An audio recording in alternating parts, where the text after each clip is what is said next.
जितनी भी वाईटी पे देखने वाली वाइफ है वो सारी ये बात फील कर सकती है, इसमें कोई दो राय नहीं है, इसमें कोई दो राय नहीं है। अब मैं आपको मेरे और मनीषा के बीच में जो बातें या जो भी स्थिति जो पिछले कुछ दिनों से चल रही थी उसके बारे में बताती हूँ। कि पिछले जब कंट्रोवर्सी चल रही थी हमारी, तब ये आया था उठ के कि मैंने मनीषा के कान भरे हैं, मैंने मनीषा को भड़काया है। और आज वही आप लोगों की सोच में है कि मैंने उस टाइम मनीषा को समझाया था। तो मैं आप लोगों को बता दूं कि ना तो मैंने उस टाइम मनीषा के कान भरे थे, ना मैंने मनीषा को उस टाइम भड़काया था, और ना आज आप लोगों के सोच के अनुसार मैंने उस टाइम मनीषा को समझाया था। मैंने मनीषा से इतनी बात कभी की ही नहीं। मेरी मनीषा से वाया फोन कॉल अभी कल हुई है, यस्टरडे हुई है। उससे पहले मेरे मनीषा से कभी लाइफ टाइम में कभी बात नहीं हुई। जब उसके घर या मेरे घर के अगस्त में कोई फंक्शन था उस दौरान कोई एक आध बार हुआ है तो हुआ है, अदरवाइज कभी मेरी मनीषा से फोन पे बात नहीं हुई।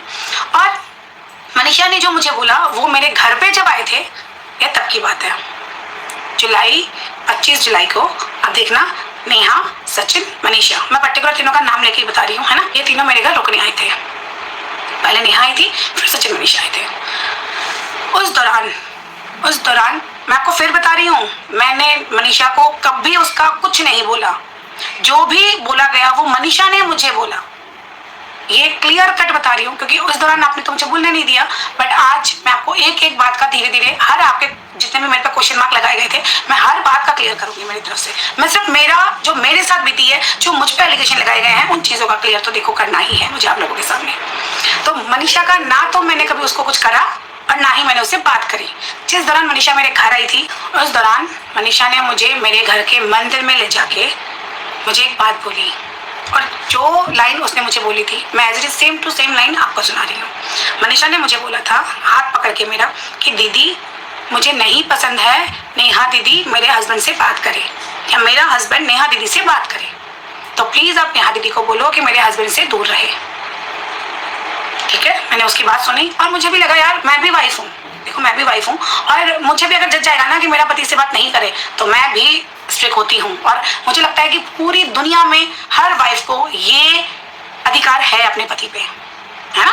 वो डंके की चोट मनीषा ने तो मुझे बोला, बट मनीषा की जगह मैं होती तो मैं डायरेक्ट मेरे पति को बोलती कि आप उससे बात नहीं करोगे। बट ठीक है, कोई बात नहीं, उसने मुझे बोला। मेरा फर्ज ये बनता था कि नेहा मेरी बहुत ज्यादा क्लोज वन फ्रेंड है थी, तो मैंने कुछ नहीं करा, कोई घुमा फिरा के कुछ नहीं बोला। मैंने नेहा को मेरे रूम में लेके गई, रूम लॉक किया, वॉशरूम में जाके फिर उसको मैंने ये बातें बताई पूरी कि देख नेहा, मनीषा तेरे बारे में ये सोच रही है, और मुझे लगता है कि अगर कोई वाइफ को प्रॉब्लम हो रही है, चाहे वो भाई बहन का भी रिश्ता हो, तो तुम्हें थोड़ी सी दूरी बना लेनी चाहिए, गैप बना लेना चाहिए। मैंने बिना कोई बात घुमाई ये बात डायरेक्ट नेहा तक पहुंचा दी थी। तो एज ए फ्रेंड के नाते मैंने ये बात बताई नेहा को। और उस दिन ना मुझे बहुत तेज फीवर था, बहुत ज़्यादा तेज, तो मैंने गोली लेके, ये करीबन बात है 7:30 से लेके 10:30 बजे तक की। और एक बात, ये जो मनीषा ने मुझे जो बात बताई है, ये सिंगल मैंने नेहा को नहीं, और भी 3 लोग हैं उनको भी पता थी। उसके बाद मैंने गोली ली और मैं सो गई, क्योंकि मुझे बहुत तेज फीवर था, बहुत तेज। और वैसे भी मैं थोड़ी गुस्सेल हूँ, जैसे कि आप सबको ही पता है ही। अब तो चलो आप लोगों ने सब कुछ उतार दिया, मतलब मेरा गुस्सा ठंडा कर दिया आप लोगों ने।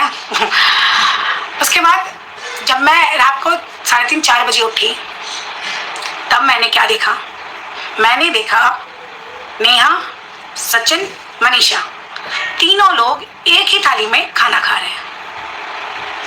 तीनों, ध्यान से सुनना, तीनों, नेहा, सचिन, मनीषा, ये तीनों एक ही थाली में खाना खा रहे हैं। उनके जोक्स भी चल रहे हैं, उनकी हंसी मजाक भी चल रही है, और खिलखिला भी रहे हैं।